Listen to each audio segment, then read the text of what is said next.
In a quiet neighborhood where peace once reigned, a sudden act of violence shattered the calm, leaving the community in shock. This is the story of Douglas and Ashley Benefield, a love that bloomed against all odds but was clouded by suspicion, control, and secrets. What began as a whirlwind romance spiraled into a bitter struggle for power and trust, culminating in a deadly confrontation.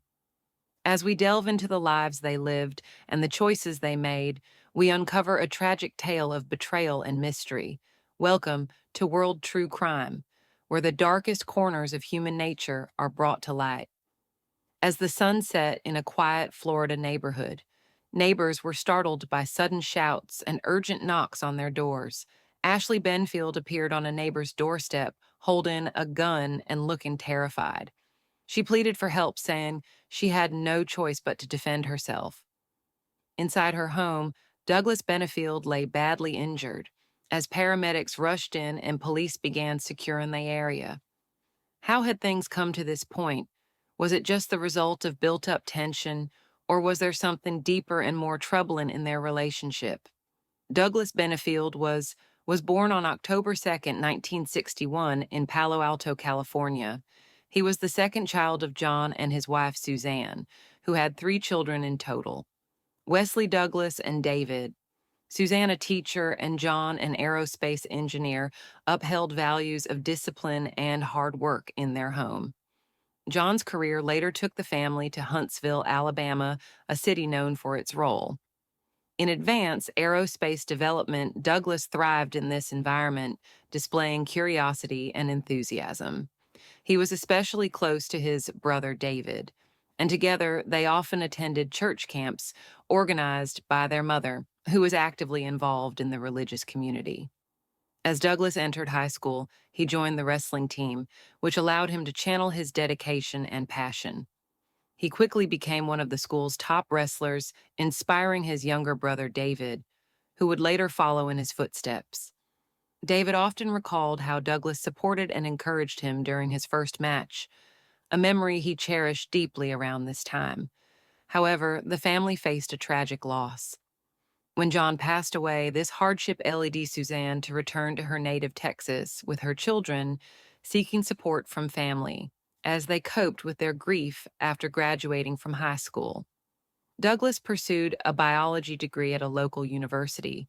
Those close to him remember this period fondly, as he not only excelled academically but also co-founded a fraternity, demonstrating leadership and teamwork. During his college years, Douglas also discovered a passion for art, an interest that led him to create murals and design logos, distinguishing himself in various academic projects. Despite these new interests, he remained dedicated to wrestling, eventually ranking among the top 10 wrestlers in the state after completing his degree. Douglas enlisted in the Navy, initially serving as a navigator and co-pilot on aircraft carriers.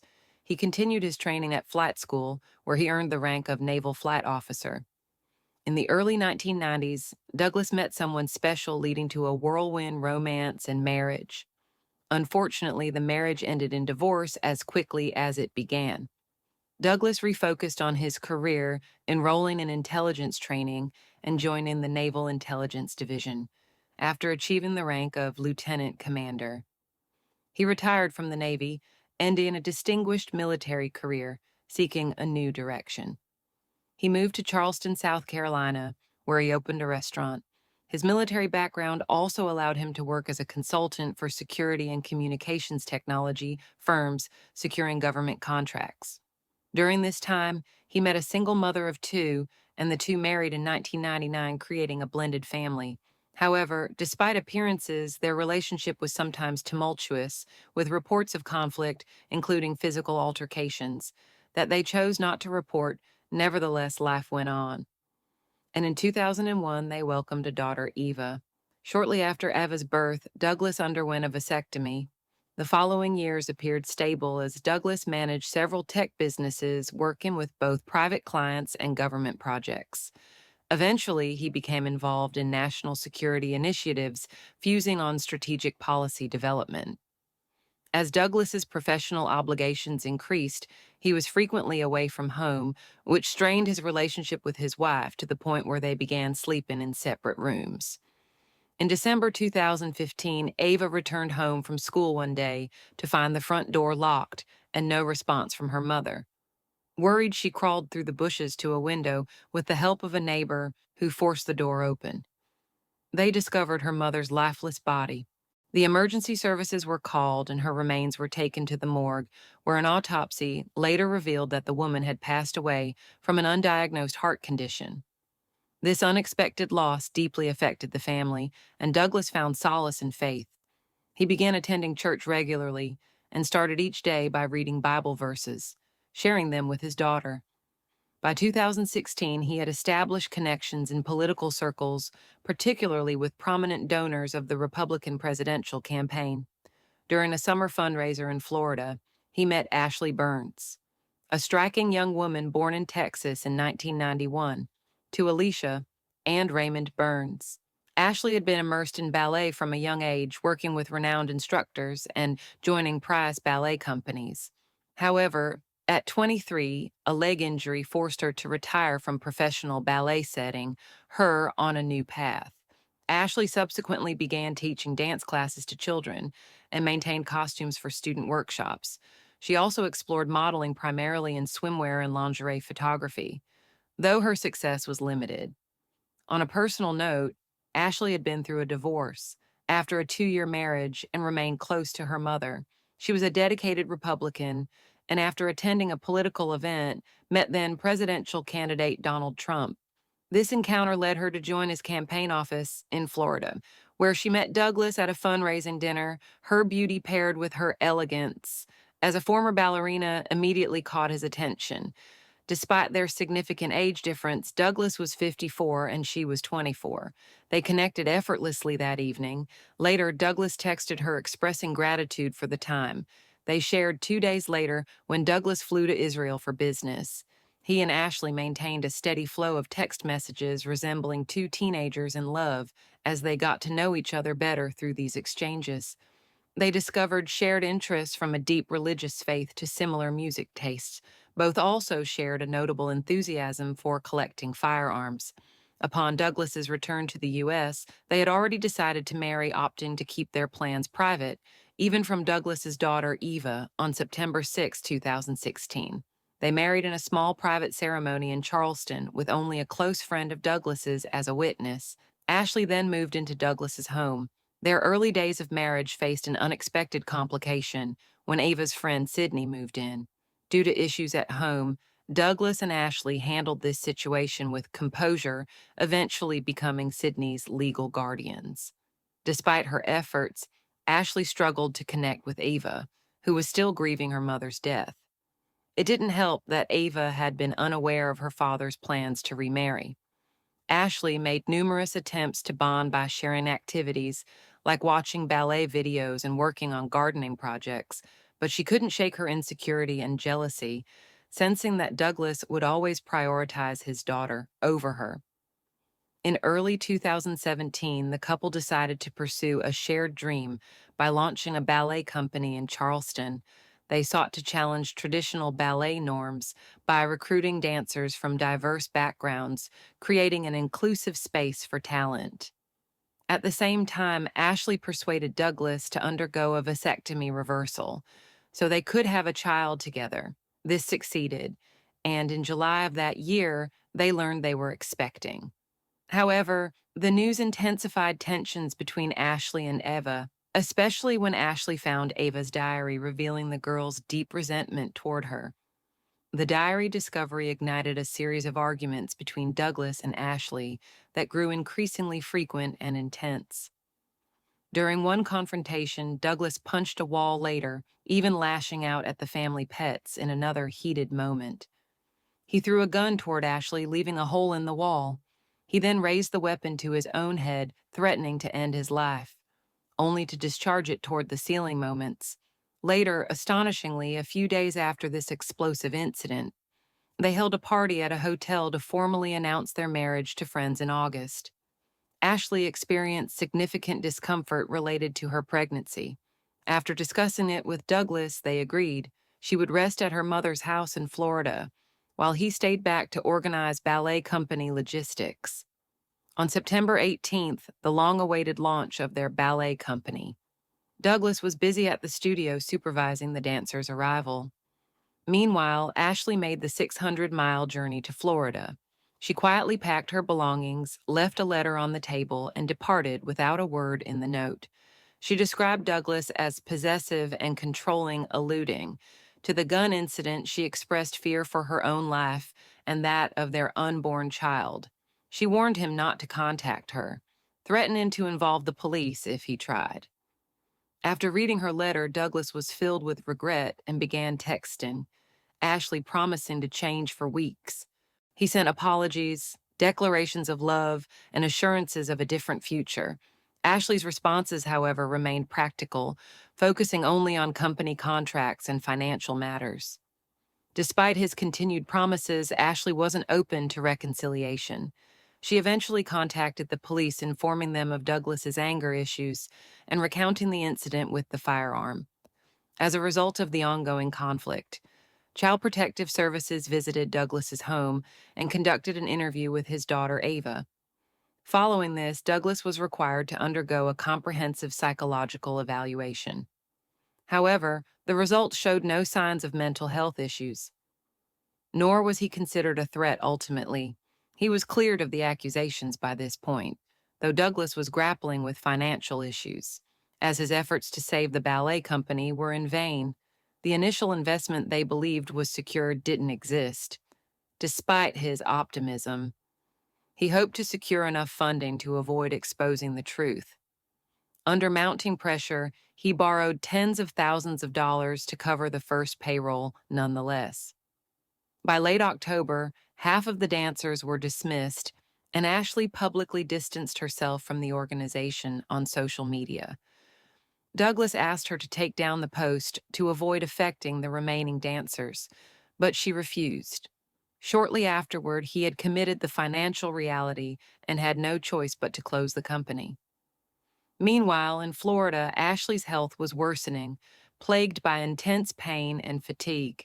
After numerous unsuccessful medical attempts to diagnose her condition, she sent a hair sample to a lab, which revealed dangerously high toxin levels suggesting potential intentional exposure.